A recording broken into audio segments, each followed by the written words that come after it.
আসসালামু আলাইকুম। আমি শহীদ আব্দুল্লাহ বিন জাহিদের আম্মু ফাতেমাতুর জহুরা। আমার ছেলে 5ই আগস্ট বিমানবন্দর থানায় আনুমানিক রাত 8:45টার দিকে গুলিবিদ্ধ হয়ে মারা যায়। আমার 2টা সন্তান, আমার বড় ছেলে আব্দুল্লাহ বিন জাহিদ 16 বছর, আমার ছোট ছেলের বয়স হচ্ছে 14 বছর।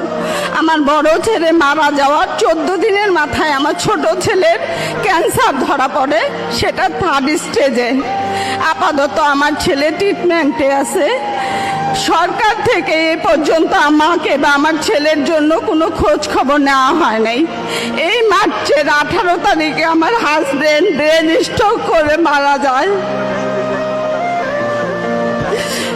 আমরা বিএনপির পরিবার থেকে আমার ছোট ছেলে জিসানের ট্রিটমেন্ট বাবদ যাবতীয় খরচ বহন করে, তারা আমার খোঁজ খবর নেয়। কিন্তু যাদের রক্ত দিয়ে আজকে এই দেশ গড়ছে, সেই সার্জিদ হাসনাতকে আমরা 100টা ফোন দিলেও তারা আমার ফোন রিসিভ করে না। এই উপদেশটা, এই তত্ত্বাবধায়ক সরকার আজ পর্যন্ত